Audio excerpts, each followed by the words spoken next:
హెబ్రీయులకు రాసిన పత్రిక 12వ అధ్యాయము 13వ వాక్యముని చదవండి. హెబ్రీయులకు రాసిన పత్రిక 12వ అధ్యాయము 13వ వాక్యం.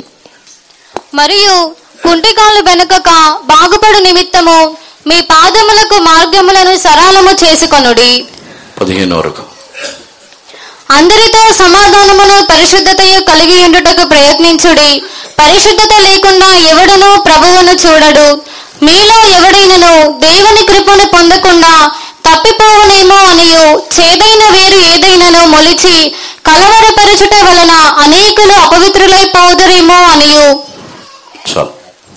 And make straight 15 మాత్రం 15 looking diligently, lest any man fail of the grace of God, lest any root of bitterness springing up trouble you, and thereby many be defiled. దేవుని యొక్క పరిశుద్ధ నామమునకు స్తోత్రం. ఈరోజు మనం ధ్యానించవలసిన కార్యము దేవుని యొక్క కృపని పోగొట్టుకొనొచ్చిన ఒక అనుభవము. దేవుని కృపని పోగొట్టుకొనడానికి ఒక ముఖ్యమైన అనుభవముని అపోస్తలుడైన పౌలు హెబ్రీయులకు రాయిస్తున్నాడు. మీలో చేదైన వేరు మొలచి అవి అనేకులని కలవరపరచడం వలన దేవుని కృపని మీరు ఎందుకు పోగొట్టుకొనవలను అని అపోస్తలుడైన పౌలు హెబ్రీ సంఘమునకు రాయిస్తున్నాడు. దేవునికి పరిశుద్ధ నామమునకు స్తోత్రం. మన యొక్క ధ్యానం ఏమిటంటే, ఈ చేదైన కార్యము ఒక వ్యక్తి యొక్క జీవితంలో ఉన్నట్లయితే వారి యొక్క జీవితము ఒక పెళ్లి కుమార్తెగా వారి యొక్క జీవితంలో ఉండలేరు. మరొక విధముగా పెళ్లి కుమారుడైన యేసు ప్రభు పెళ్లి కుమార్తెని ఏమని పిలుచుస్తున్నారంటే, నా పావురమా, నా నిష్కలంకురాల అవి ఒకతే పావురం అని చెబుతున్నారు. తన యొక్క పెళ్లి కుమార్తెని పావురము అని ఎందుకు పిలుచుస్తున్నారంటే, పావురములో చేదు ఉండదు. వేరే పక్షుల్లో కానీ, వేరే జంతువుల్లో కానీ, వేరే ఏ జీవ జంతువులు మనుషుల్లో కూడా ఒక చేదు అని ఒక పార్ట్ ఉంటుంది, చేదు ఉంటుంది. కానీ పావురములో మాత్రమే చేదు అనే అనుభవమే ఉండదు. దేవునికి పరిశుద్ధ నామమునకు స్తోత్రం.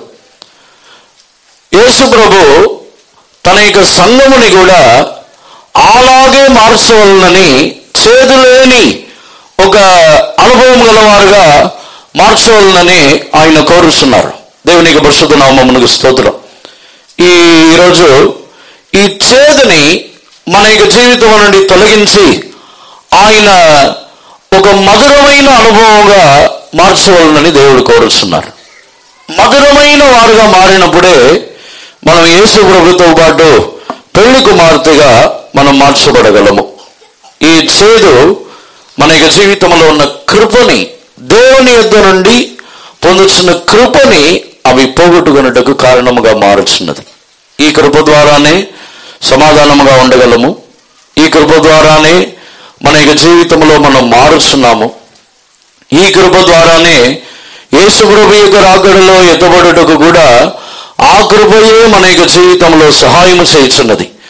కానీ ఈ కృపని పోగొట్టుకోవడానికి ముఖ్యమైన కారణమే ఆ చేదు. ఇక్కడ సమకూడి ఉన్న మనలో నా జీవితంలో ఏ విధమైన చేదు లేదు అని చెప్పగలిగిన వారు ఎవరైనా ఉన్నారా?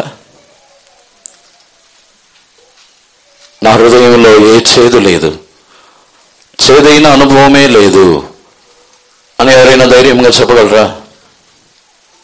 దేవునికి పరిశుద్ధ నామమునకు స్తోత్రం. మనలో ఉన్న చేదుని ఆయన తొలగించుటకు దేవుడు కొన్ని ప్రయత్నములని చేయుచున్నారు, మనలో ఉన్న చేదుని తీసివేయడానికి. దానిని గురించి ఈరోజు మనం ధ్యానించబోతున్నాం. దేవునికి పరిశుద్ధ నామమునకు స్తోత్రం. మొట్టమొదటిగా నిర్గమకాండమునకు వచ్చినట్లయితే 15వ అధ్యాయమునకు వచ్చినప్పుడు అక్కడ మారాని ఆయన మధురముగా మార్చుచున్నారు. నిర్గమకాండము 15వ అధ్యాయము 25వ వాక్యముని చదవండి. అతడు యెహోవాకు మొర్రపెట్టెను. అంతటా యెహోవా అతనికి ఒక చెట్టును చూపెను. అది ఆ నీళ్లలో వేసిన తరువాత నీళ్లు మధురములాయెను. అక్కడ ఆయన వారికి కట్టడను విధిని నిర్ణయించి చాలు. And he cried unto the Lord, and the Lord shewed him a tree, which when he had cast into the waters were made sweet. There he made for them a statute and an ordinance, and there he proved them. దేవుని పరిశుద్ధ నామమునకు స్తోత్రం. ఇశ్రాయేలు జనులు అరణ్యంలో ప్రయాణము చేయించినప్పుడు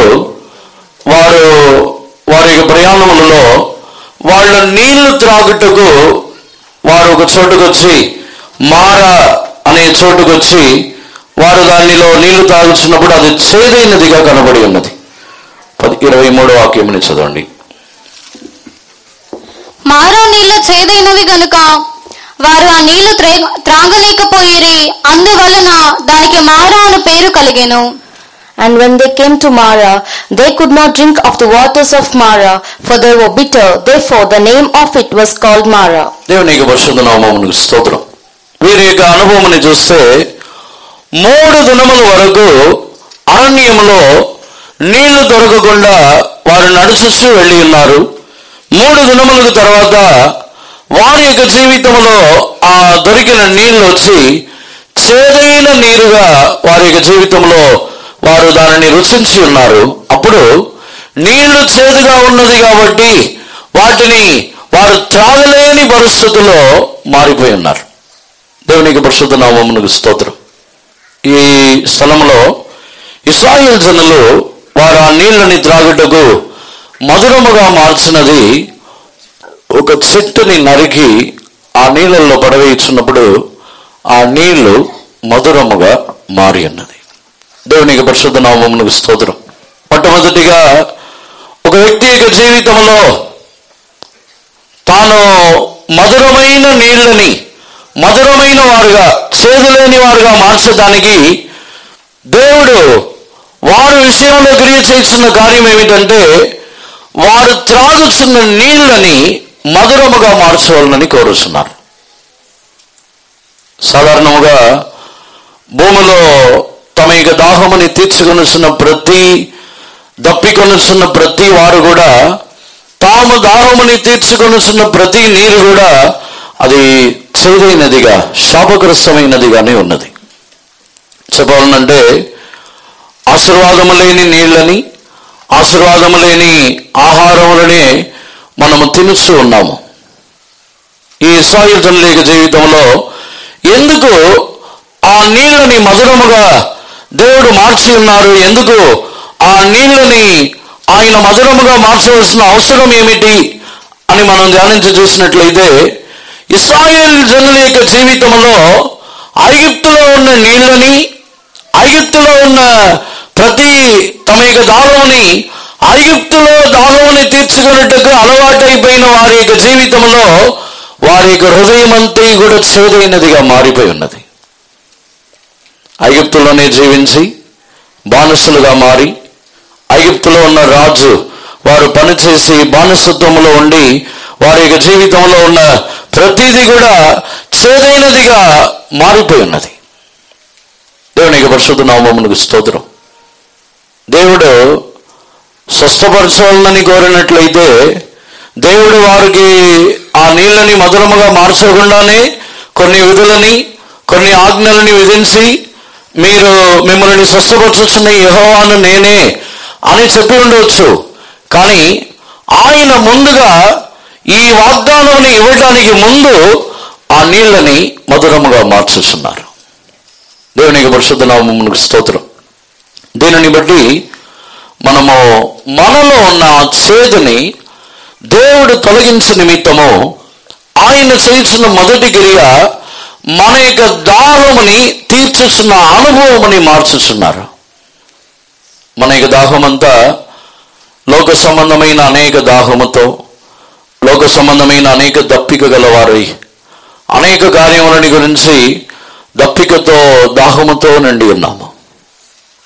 ఆ దాహము చేదైనదిగా మారుచున్నది. దానికి ఉదాహరణముగా రూతు పుస్తకమునకు వచ్చినట్లయితే నయోమి కరువు వచ్చిన వెంటనే మోయాబ్ దేశములకు వెళ్ళి ఉన్నది.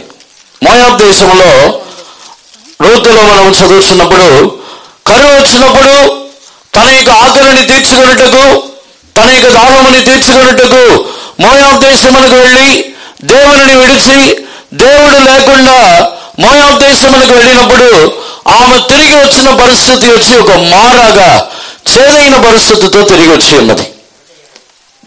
రూతు 1వ అధ్యాయంలో చదువుతున్నప్పుడు 20వ వాక్యంని చదవండి. ఆమె సర్వశక్తుడు నాకు చాలా దుఃఖము కలుగజేసెను గనుక నన్ను నయోమి అనక మారా అనుడి. And she said unto them, Call me not Naomi, call me Mara, for the Almighty had dealt very, very bitterly with me. సర్వోన్నతుడు నాకు చాలా దుఃఖము కలుగజేసెను గనుక. కాదు, చేదు లేదా? అక్కడ ఇంగ్లీష్లో చాలా చేదైన అనుభవం అని నాకు కలుగజేసి ఉన్నారు అని రాయబడి ఉన్నది. తెలుగులో దుఃఖం అని ఉంది. క్రింద ఉందా? నయోమి మోయాబు దేశంలో నుండి తిరిగి వచ్చినప్పుడు నన్ను మారా అని పిలవండి, నయోమి అని పిలవద్దు, ఎందుకంటే నాకు అనేక చేదైన అనుభవములు వచ్చి ఉన్నది. ఐగుప్తులో ఉండి ఇశ్రాయేలు జనులు బయటకు వచ్చినప్పుడు కూడా ఇదే పరిస్థితుల్లోనే తిరిగి వచ్చారు. నయోమి తన యొక్క కరువులో మోయాబు దేశములకు వెళ్ళి తిరిగి వచ్చింది. ఇశ్రాయేలు జనులు వారి యొక్క కరువులో ఐగుప్తుకు వెళ్ళి ఐగుప్తులో నుండి తిరిగి వచ్చేస్తున్నారు. ఇద్దరును చేదైన అనుభవంతోనే తిరిగి వచ్చేస్తున్నారు. దేవునికి పరిశుద్ధ నామమునకు స్తోత్రం. ఇశ్రాయేలు జనులు ఐగుప్తులో అయితే వారి యొక్క బానిసత్వము, వారి యొక్క 400 సంవత్సరములుగా బానిసలుగా ఉండి చేదైన అనుభవం గల వారుగా మారిపోయారు. అందుకే ఆ చేదుని తొలగించడానికి దేవుడు ఈ మారా యొక్క నీళ్లని మధురముగా మార్చుతున్నారు. నయోమి కూడా తాను మారాగా తిరిగి వచ్చి ఉన్నది. కానీ దానికి తర్వాత రూతుని బట్టి, అక్కడ ఆమెని బట్టి ఒక ఇంపైన అనుభవము ఆమె యొక్క జీవితంలో కలుగుతున్నది. మారాలో ఒక కొమ్మని నరికి, ఆ చెట్లని నరికి మారాలో వేయిస్తున్నారు. ఆ చెట్టు యేసు ప్రభు. దేవునికి పరిశుద్ధ నామమునకు స్తోత్రం. మన జీవితంలో కూడా లోకములో ఐగుప్తు యొక్క అనుభవములు, మోయాబు యొక్క అనుభవములు మనల్ని చేదైన వారుగా మార్చివేసింది. మనల్ని బానిసలుగా ఉంచి ఉన్న మనుషులై ఉండవచ్చు, బానిసలుగా ఉంచి ఉన్న సాతానుడై ఉండవచ్చు. మనం బానిసత్వంలో కొన్ని బంధకములో ఉన్నప్పుడు మన యొక్క హృదయం అంతా చేదైనదిగా మారిపోయింది. దానిని మార్చడానికి మొట్టమొదటిగా ఆయన చేసిన క్రియ మనల్ని దాహముని తీర్చుచున్న వారుగా, మనల్ని మధురమైన వారుగా మార్చుటకు ఆయన మనల్ని తన యొద్దకు పిలువనంపుచున్నారు. యెషయా గ్రంథంలో మనం చదువుతున్నప్పుడు, ఓ దప్పికొను వారులారా నా యొద్దకు రండి, నా యొద్దకు వచ్చి రూకలేమీ లేకుండా కొని త్రాగుడి అని చెప్పుచున్నారు. వారు వచ్చి లోక సంబంధమైన దప్పికతో ఉండినప్పుడు వారు యేసుప్రభు యొద్దకు రాలేకపోయినారు. అదే యేసుప్రభు పండుగ యొక్క చివరి దినంలో కూడా కేకలు వేస్తున్నారు, దప్పికొను వారులారా నా యొద్దకు రండి. కారణం ఏమిటంటే, ఎందుకు నా యొద్దకు రండి అని చెప్పుతున్నారంటే, వేరే ఎవరి యొద్దకు వెళ్ళినను ఆ దాహము తీర్చబడవచ్చేమో కానీ వారి హృదయంలో ఉన్న చేదు తొలగిపోదు. సమరయ స్త్రీతో కూడా, నేను ఇచ్చుచున్న నీళ్ళని నీవు త్రాగినట్లయితే నీవు ఎన్నడూ ఆ నీళ్ళని ఇక అది మరలా నీళ్ళని అడగవు అంటున్నారు. అది నిత్య జీవకాలముగా ఊరుచున్న ఒక ఊట. దేవునికి పరిశుద్ధ నామమునకు స్తోత్రం. ఆ సమరయ స్త్రీ యొక్క జీవితంలో కూడా ఆ నీళ్ల ద్వారా ఆమె హృదయంలో ఉన్న చేదుని తీసివేశారు. ఆమె హృదయంలో ఒక చేదు, యూదులు సమరయులతో కలవరు. ఆమె హృదయంలో ఒక విధమైన చేదు, ఆ జాతి, మతము, వ్యత్యాసములు, భేదములు కలిగి వారు వీరితో కలవరు అనే ఒక చేదు. యేసు ప్రభు తన యొక్క నీళ్ల ద్వారా ఆ చేదుని తొలగించుచున్నారు. దేవునికి పరిశుద్ధ నామమునకు స్తోత్రం. అదే ఇక్కడ మారాలో జరిగిన కార్యము, ఐగుప్తులో నుండి వచ్చిన వారి యొక్క చేదుని మారాలో దేవుడు తొలగించి దేవుడు వారిని స్వస్థపరచుచున్న వారుగా మారి ఉన్నారు. ఈ సమరయ స్త్రీ యొక్క జీవితంలో కూడా ఆమె యొక్క జీవితంలో ఉన్న చేదైన అనుభవాన్ని తీసివేసి ఆ గ్రామంలో ఉన్న వారి యొక్క రక్షణకు కారణముగా మార్చి ఉన్నారు.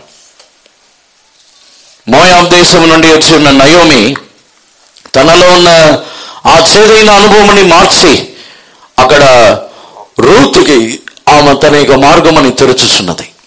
రూతుకి ఆ బోయస్ని వివాహం చేసుకున్న మార్గంలో నడిపించుచున్నది. చేదు తొలగిపోయినప్పుడే మన యొక్క జీవితంలో ముందుగా మన యొక్క మార్గములు మారుచున్నది. చేదు తొలగిపోయినప్పుడే మన యొక్క ప్రయాణంలో మనము కొనసాగగలం. ఇశ్రాయేలు జనుల యొక్క ప్రయాణంలోనే మారా యుద్ధకు ఎందుకు తీసుకుని వచ్చిన్నారంటే ఆ చేదుని తొలగించి వారి యొక్క ప్రయాణంలో వారిని కొనసాగించాలని కోరి ఉన్నారు. దేవుని యొక్క పరిశుద్ధ నామమునకు స్తోత్రం. రెండవదిగా చేదుని దేవుడు తొలగించడానికి ఆయన చేస్తున్న ప్రయత్నం ఏమిటంటే కీర్తనల్లో మనం చదువుతున్నప్పుడు 19వ కీర్తన 10వ వాక్యమని చదవండి. అవి బంగారు కంటేను విస్తారమైన మేలిమి బంగారు కంటేను కోరదగినవి, తేనె కంటేను జుంట తేనె ధారల కంటేను మధురమైనవి. More to be desired are they than gold, yea, than much fine gold, sweeter also than honey and the honeycomb. దేవునికి పరిశుద్ధ నామమునకు స్తోత్రం. మనుషుల యొక్క చేదుని ఆయన తొలగించిన నిమిత్తము రెండవదిగా ఆయన చేస్తున్న కార్యం ఏమిటంటే ఆయన యొక్క నోటిలో నుండి వచ్చి ఉన్న పరిశుద్ధ గ్రంథము, ఆయన యొక్క వాక్కులు, లేకపోతే ఆయన యొక్క ధర్మశాస్త్రములు, ఆయన యొక్క వాగ్దానములు, వాక్యములు, ఇలా అన్నిటినీ కూడా మధురమైన తేనెతో పోల్చి ఇక్కడ దావీదు చెప్పుచున్నాడు. దేవునికి పరిశుద్ధ నామమునకు స్తోత్రం. చాలా మంది యొక్క జీవితంలో ఉన్న చేదు, హృదయంలో ఉన్న చేదు ఎందుకు తొలగిపోవట్లేదు? హృదయంలో ఎందుకు ఇంకా చేదు గలవారై ఇంకా ఆ చేదైన అనుభవంతో ఎందుకు ఉన్నారంటే వారిలో ఇంకా ఈ దేవుని వాక్యములు, దేవుని యొక్క సత్యములు వారి యొక్క హృదయంలో ఇంకనూ సంపూర్ణముగా ప్రవేశించలేదు కాబట్టి ఇంకా చేదైన అనుభవంతో ఉన్నారు. ఈ నీళ్లు ఏ విధముగా ప్రవేశించవలనో ఒక మనిషి యొక్క జీవితంలో దేవుని మాటలు ప్రవేశించినప్పుడే చేదైన అనుభవము తొలగిపోవచ్చున్నది. మనం తినుచున్న ఆహారం ద్వారానో, మనం తినుచున్న ఆహారము వీటి వలన చేదు ఇంకా అధికమవుతూనే ఉంటుంది. దేవునికి పరిశుద్ధ నామమునకు స్తోత్రం. సాధారణంగా శరీర ప్రకారంగా కూడా మనిషి కడుపులో చేదు ఎక్కువగా చేరిపోతే తలనొప్పి వచ్చి కడుపు నొప్పి వచ్చి వారు సరిగా ఉండలేరు. ఆ చేదంతా బయటకు వచ్చిన తర్వాతనే శరీరంలో ఒక స్వస్థత కలిగింది. అందుకే దేవుడు కూడా స్వస్థత ఇవ్వడానికి ముందు చేదుని మార్చాలని కోరుకుంటున్నారు. మనిషి యొక్క హృదయంలోను మనిషి యొక్క కడుపులో ఉన్న చేదుని ఆయన తీసివేసిన తర్వాత స్వస్థత ఇవ్వాలని కోరుతున్నారు. ఒకవేళ అదే చేదు మనిషి యొక్క కడుపులో హృదయంలో నిండిపోయి ఉన్నట్లయితే ఎన్ని ట్రీట్మెంట్లు చేసినా ఆ వ్యాధి తగ్గదు. ఎంతమంది వైద్యుల యొద్దకు వెళ్ళినను ఆ చేదు తొలగిపోకుండా వారి యొక్క జీవితంలో స్వస్థతని పొందలేరు.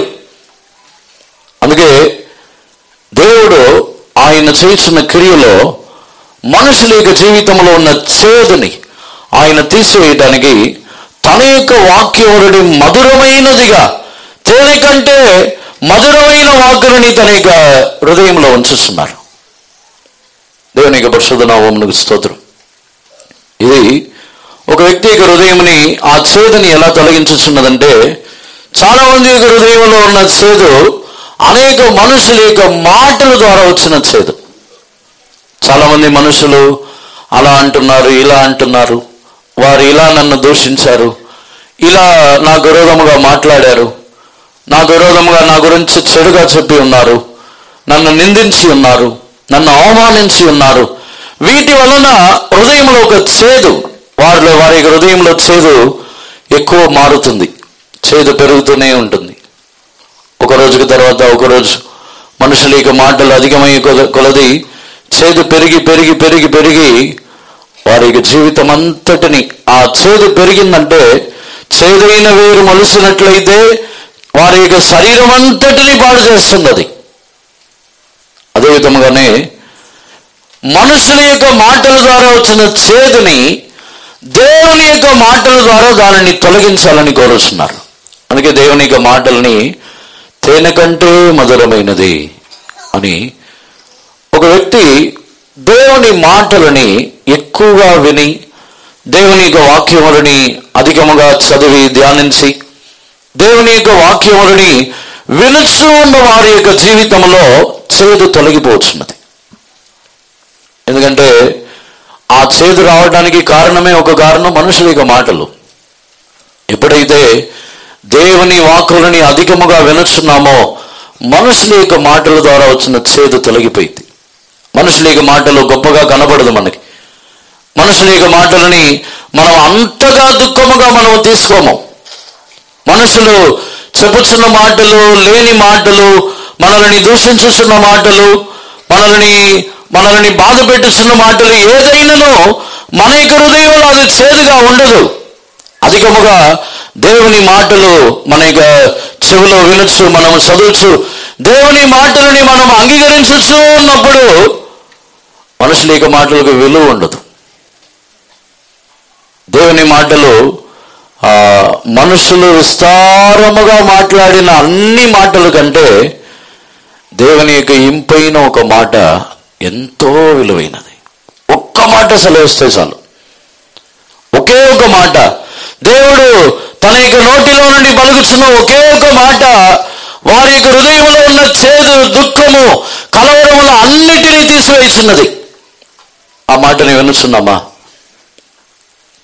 మన హృదయంలో ఎందుకు చేదు, మన హృదయంలో ఎందుకు ఆ కక్షలు, ఎందుకు హృదయంలో అదే చేదు, అదే పగ, అదే విరోధములు, ఆ మనిషిని గురించి అదే విరోధములని ఎందుకు మనసులో ఉంచుకొనుచున్నామో? దేవుని మాటని ఆ సందర్భముల్లో వినుచున్నామా? హృదయంలో చేదు లేని వారుగా ఉండవాలంటే దేవుని వాక్యముల ద్వారా మాత్రమే అది జరిగింది. మనుషుల యొక్క మాటల ద్వారా కలిగిన చేదుని దేవుని వాక్కులు తొలగించుచున్నది. యేసు ప్రభు యొక్క జీవితంలో ఆయనని అనేక విధములుగా నిందించి ఉన్నారు. చెప్పాలంటే చేదు యేసు ప్రభు యొక్క హృదయంలోనే ఎక్కువగా ఉండాలి. ఎందుకంటే ఆయనే సృజించిన దేవుడు, ఆయనే కిందకు వచ్చి ఉన్నారు. త్యాగము చేయుటకు వచ్చిన ఆయననే దూషించి నిందించి తాను సృష్టించిన తన యొక్క జనులే నిందించి అవమానించి పలు రకములుగా బాధ పెట్టుచున్నప్పుడు ఆయనలో చేదు లేదు. ఎందుకో తెలుసా? ఆయనకు చేదు లేదంటే దానికి కారణం మనుషుల యొక్క మాటలని ఆయన వినటము కంటే తండ్రి మాటని ఆయన ఎక్కువగా వినుచున్నారు. తండ్రి నాతో మాట్లాడినదే నేను మాట్లాడుచున్నాను, తండ్రి మాటని నేను వినుచునే ఉన్నాను, ఎల్లప్పుడూ నా తండ్రి నాతో మాట్లాడుచున్నారు. కారణం వచ్చి మనుషుల యొక్క మాటలని మనం ఎక్కువగా ఎప్పుడో ఒకసారి ఏదో ఒక మాట అని ఉంటారు. ఆ మాట వచ్చి మనం 100 సార్లు వింటా ఉంటాం. మన సిడీ ప్లేయర్లు, టేప్ రికార్డర్లు వేసి రివర్స్ చేసి ఫార్వర్డ్ చేసి మళ్ళీ అలా వింటా ఉంటాం. అలా దేవుని యొక్క మాటలు ఆ సందర్భంలో ఇలా అన్నారు కదా, అలా అన్నారు కదా, ఇలా అన్నారు కదా, ఒక 10 మందికి చెప్తాం, దాన్ని మనం వింటాం. ఇంకొక 10 మందికి చెప్పి దాన్ని మనం వింటాం. చేదు తొలగిపోవాలంటే దేవుని మాటల్ని వినాలి. హృదయంలో ఉన్న చేదు నానాటికి పెరగకుండా అవి తొలగిపోవటకు దేవుని యొక్క మాటలని మనం అత్యధికముగా వినుస్తూనే ఉండవలను. దేవుని యొక్క పరిశుద్ధ నామమునకు స్తోత్రం. ఇదే 119వ కీర్తనలో కూడా మనం చదివినట్లయితే అక్కడ కూడా అక్కడను దేవుని యొక్క మాటలని అది ఇంపైనది, అది మధురమైనదని ఇక్కడ కీర్తనకర్త తెట్టగా రాయిస్తున్నాడు. అది మిక్కిలి మధురమైనది. 103వ వాక్యం, 119వ కీర్తన 103వ వాక్యం ని చదవండి. నీ వాక్యములు జిహ్వకు ఎంతో మధురములు, అవి నా నోటికి తేనె కంటే తీపిగానున్నవి. How sweet are thy words unto my taste, yea, sweeter than honey to my mouth. నా నోటికి తేనె కంటే అధికమైన మధురముగా ఉన్నది. దేవుని యొక్క వాక్యములని దావీదు ఈ కీర్తనలు తేటగా రాయిస్తున్నాడు. ఈ 97వ వాక్యములు చదివితే దాన్ని నేను ధ్యానించుచున్నాను.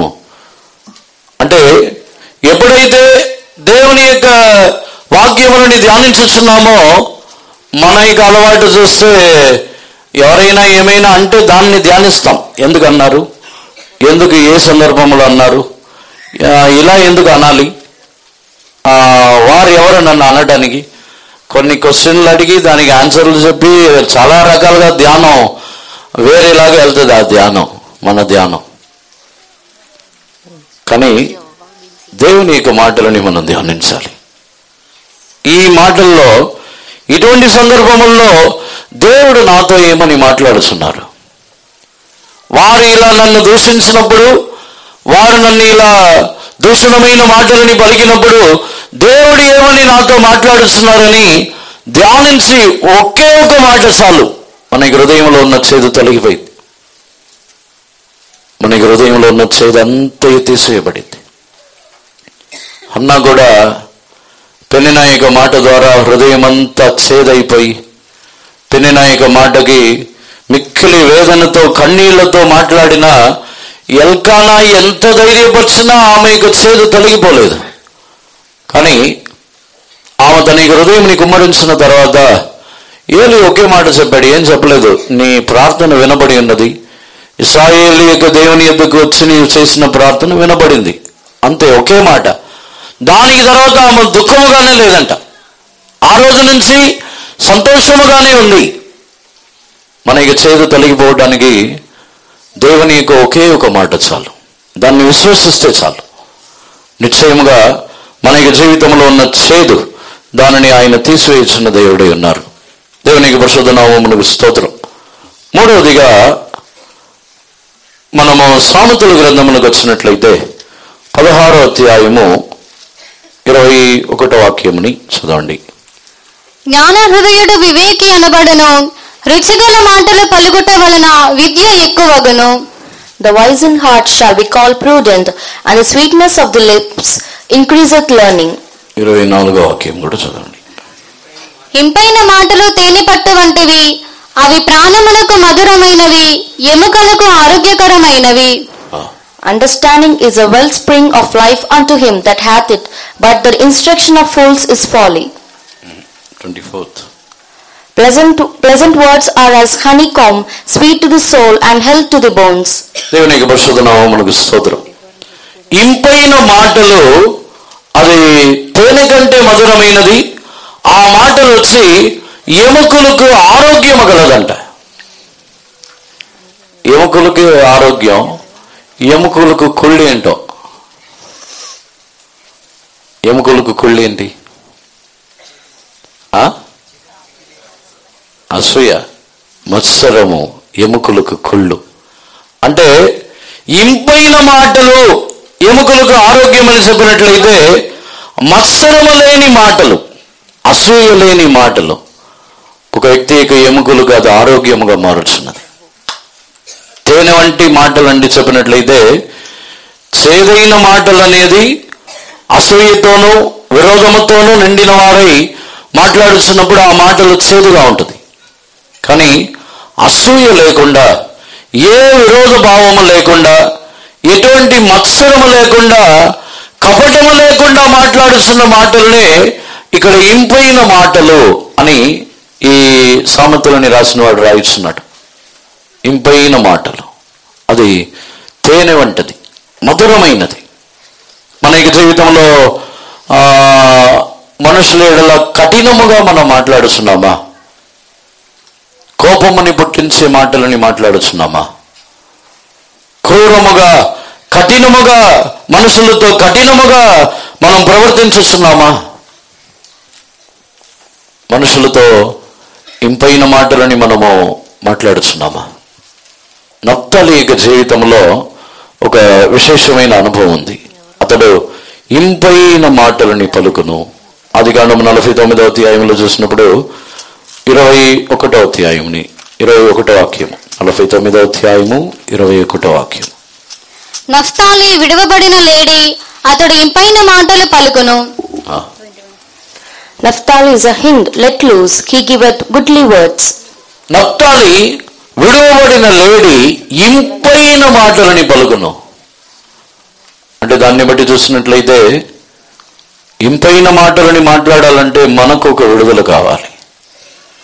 మనం మన జీవితంలో బంధింపబడిన వారై, మన జీవితంలో ఏదో కట్టబడిన అనుభవంలో, మన యొక్క సొంత జీవితంలో మనం అనేక విధములుగా ఇంతకు ముందుగా చెప్పిన ప్రకారముగా ఐగుప్తుల యొక్క చేదుకు కారణం బంధకం. ఐగుప్తులో నుండి ఇశ్రాయేలు జనులు బయటకు వచ్చి ఉన్నారు, కానీ వారి యొక్క చేదుకు కారణం ఏమిటంటే అనేక సంవత్సరములుగా వారు బంధింపబడి ఉన్నారు. అందుకే వారికి చేదు, హృదయమంతా చేదు, సనుగుతున్నారు, మోషేకి విరోధముగా మాట్లాడుతున్నారు. వారు చేదుతో నిండిన వారు. అదేవిధముగా ఇక్కడ కూడా నఫ్తాలి విడువబడిన లేడి ఇంపైన మాటలని పలుకుతున్నాడు. విడుదల లేని వారు ఇంపైన మాటలని పలుకలేరు. వారు ఏదో బంధకములో ఉన్నారు. వారి మీద ఏదో భారం, ఐగుప్తు యొక్క భారము.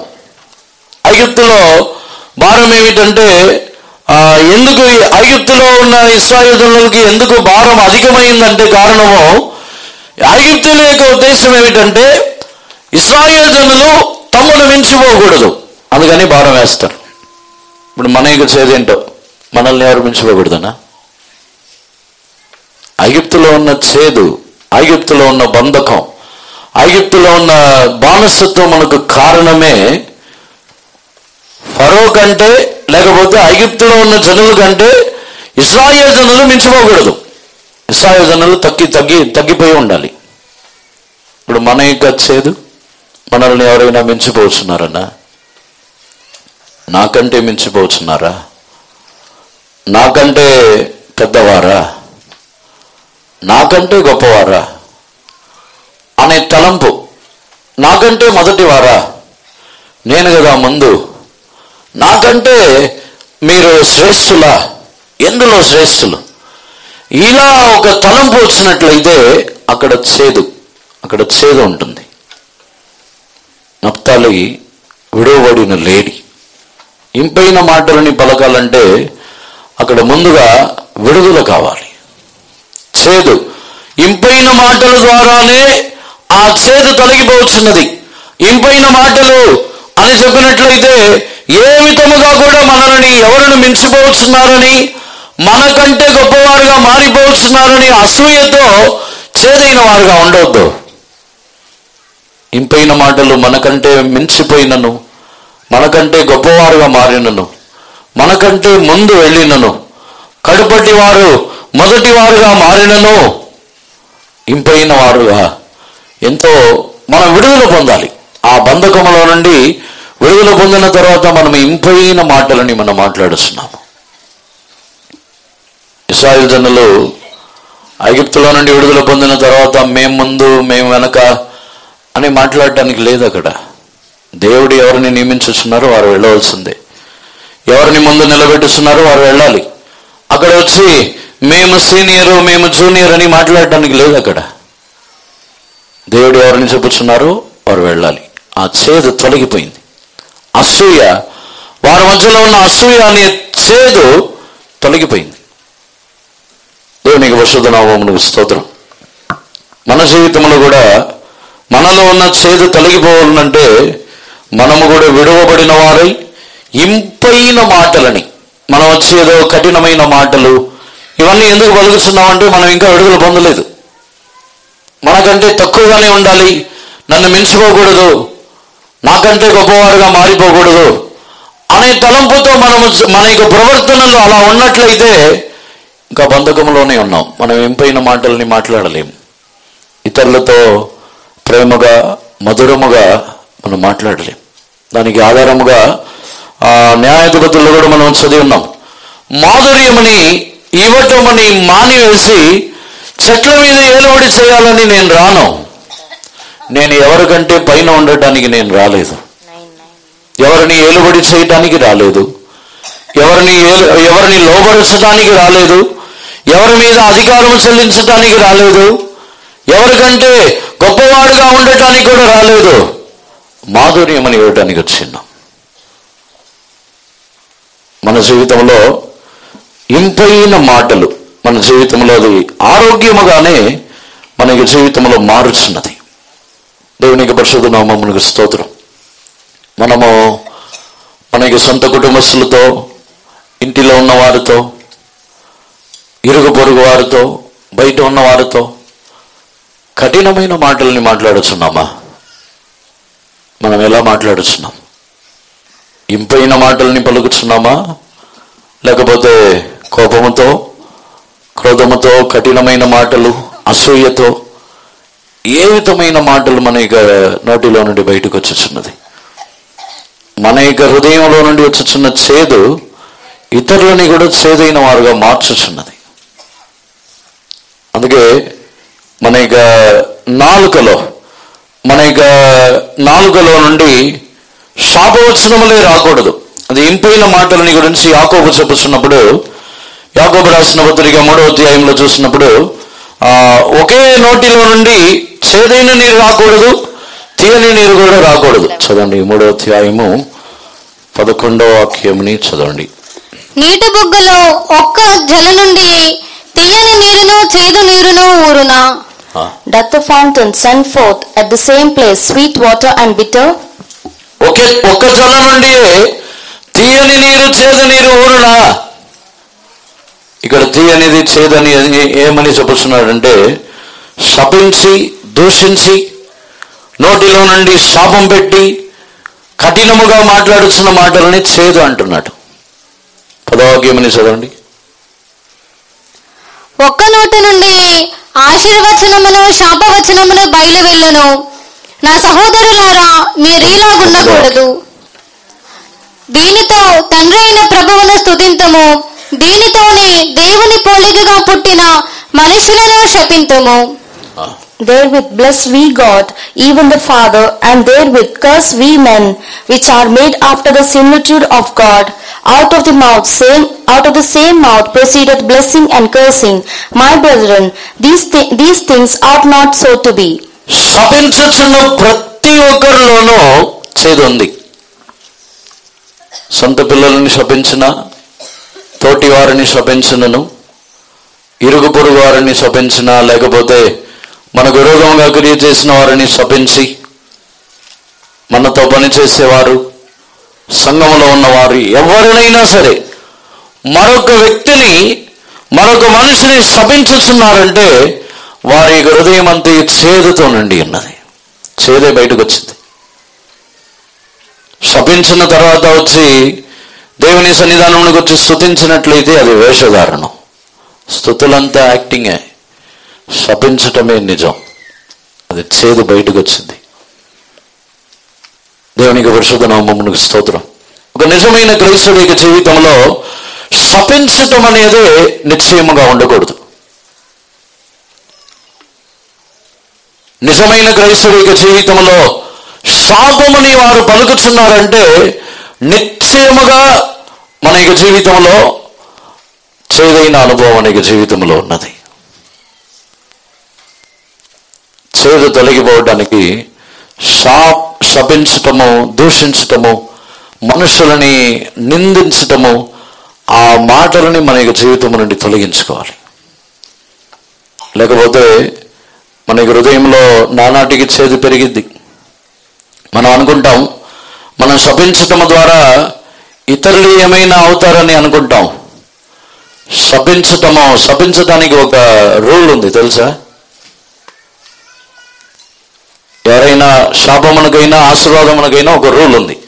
ఇప్పుడు మనం ఒక వ్యక్తిని ఆశీర్వదించుతున్నామంటే ఆ వ్యక్తి ఆశీర్వాదమునకు పాత్రుడైతే ఆశీర్వాదం ఉంటుంది ఆ వ్యక్తి దగ్గర.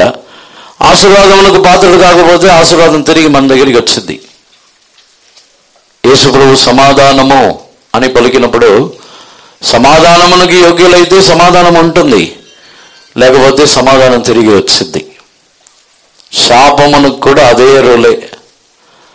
శాపముని శపించి శాపగ్రస్తులుగా మారిపోదురని శపించిన తర్వాత ఎదుటి వ్యక్తి శాపమునకు పాత్రుడు కాకపోతే ఆ శాపం తిరిగి వచ్చింది. ఇప్పుడు కృత నిబంధన కాలమని బట్టి మనుషులు ఎవరైనా శాపమునకు పాత్రులా? కృత నిబంధన కాలంలో ఏ మనిషి అయినా సరే, వాడు పాపి అయినా అక్రమం చేసేవాడైనా ఎవరైనా సరే, వారు శాపమునకు పాత్రులా? ఎవరు శాపమునకు పాత్రులే కాదు. ఎందుకంటే శాపం అంతా యేసుప్రభు తీసేసుకున్నారు. భూమిలో జన్మించబడి ఉన్న ప్రతి మనిషి యొక్క శాపము యేసుప్రభు తన మీద వేసుకున్నారు. ఆయన శాపగ్రస్తులుగా మారిపోయారు.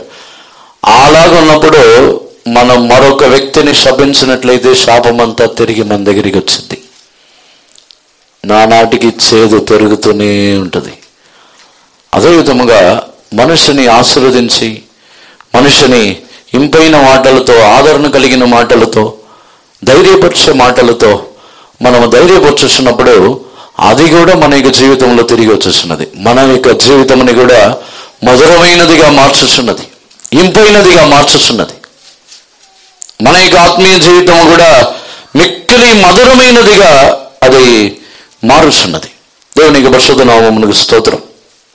చివరిగా ప్రకటన గ్రంథము 10వ అధ్యాయము 10వ వాక్యముని చదవండి. అంతటా నేను ఆ చిన్న పుస్తకమును దూత చేతుల నుండి తీసుకొని దానిని తినివేసి తిని, అది నా నోటికి తేనె వలె మధురముగా ఉండెను గాని నేను దానిని తినివేసిన తరువాత నా కడుపుకు చేదాయెను. And I took the little book out of the angel's hand and ate it up, and it was in my mouth sweet as honey, and as soon as I had eaten it, my belly was bitter. దేవునికి పరిశుద్ధ నామమునకు స్తోత్రం. ఆ పుస్తకముని నేను తినివేసినప్పుడు నా నోటికి మధురముగా ఉన్నది, కానీ నా కడుపునకు చేదాయిందని చెప్పించున్నాడు. ఈ చేదు ఎలా వచ్చిందంటే, అపొస్తలుడైన యోహాను దేవుడు తనకు బయలుపరచుచున్న కార్యములు అన్నీ మంచిదే. దేవుడు తన యొక్క జీవితంలో రాబోతున్న దినముల్లో దేవుడు చూపించుచున్న కార్యములు, సంభవించబోతున్న కార్యములు అన్నిటిని చూసినప్పుడు అన్నిటినీ దేవుడు బయలుపరచడము తేనె వంటిదే. కానీ అది కడుపునకు ఎందుకు చేదుగా మారిందంటే దానిని అపొస్తలుడైన యోహాను సహించుకొనలేకపోయి ఉన్నాడు. మన జీవితంలో కూడా ఈ చేదు కూడా మన యొక్క జీవితంలో నుండి తొలగిపోవాలని దేవుడు కోరుచున్నారు. ఈ చేదు కూడా మనుషుల యొక్క నాశనములని, మనుషుల యొక్క జీవితంలో జరుగుతున్న వ్యాధి, కీడు, సంభవించుతున్న అనేక భూకంపములు, తెగువులు, అనేక విధములైన నాశనములు సంభవించుచున్నప్పుడు మన యొక్క కడుపు కూడా చేదుగా మారుతున్నది. మనము కూడా ఎందుకు ఇలాగ జరగవలను, ఎందుకు ఇలా జనులు నశించిపోవాలను, ఎందుకు ఇలాగూ ఉండవాలని చెప్పి చేదుగా మారుస్తున్నది. కానీ ఈ చేదు ఎలా తొలగిపోవచ్చున్నదంటే దేవుని చూసి విజ్ఞాపన చేయించినప్పుడు, దేవుని చూసి ప్రార్థించుచున్నప్పుడు ఈ చేదు తొలగిపోవచ్చున్నది. ఇతరుల యొక్క జీవితంలో జరుగుతున్న నాశనమైనను, ఒక వ్యక్తి యొక్క జీవితంలో మరొక వ్యక్తి యొక్క జీవితంలో సంభవించబోతున్న జరగబోతున్న కీడుని గురించిన ఒక చేదు అది. చాలామందికి దర్శనములు రావచ్చు. కొంతమంది కలల్లో ఏదో కీడు సంభవించబోతున్నట్టు మనకు అనిపించవచ్చు. ఏదో నాశనము జరగబోతున్నది.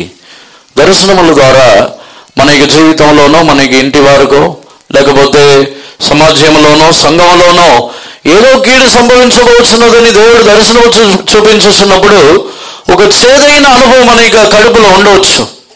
కానీ ఎప్పుడైతే వాటి నిమిత్తం మనం విజ్ఞాపన చేసి, ప్రభువా నిశ్చయముగా ఈ అనుభవం మారవలను, ఈ నాశనములో నుండి తప్పించవలను,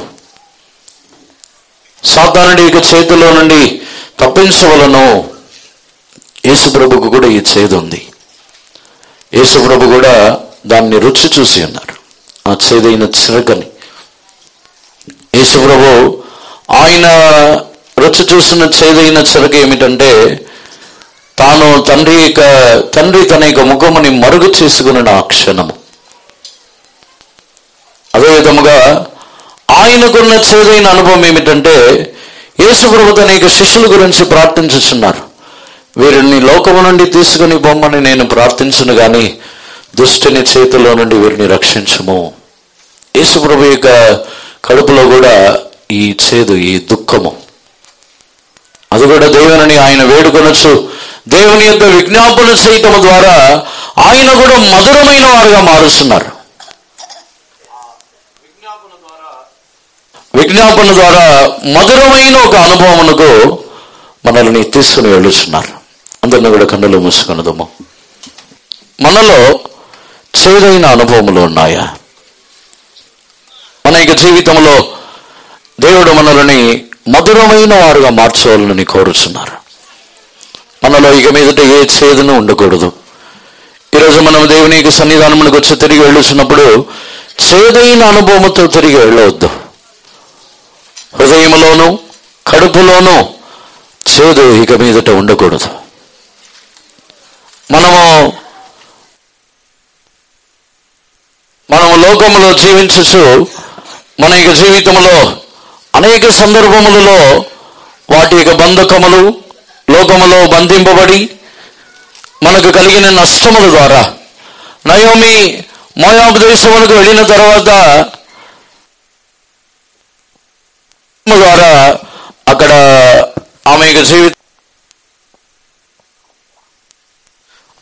జీవితంలో చేదైన అనుభవం నష్టము ద్వారా వచ్చింది. కుమారుడు చనిపోయి ఉన్నాడు, 2 కుమారులు చనిపోయారు, భర్త చనిపోయాడు. ఒక చేదైన అనుభవం వచ్చి ఉన్నది.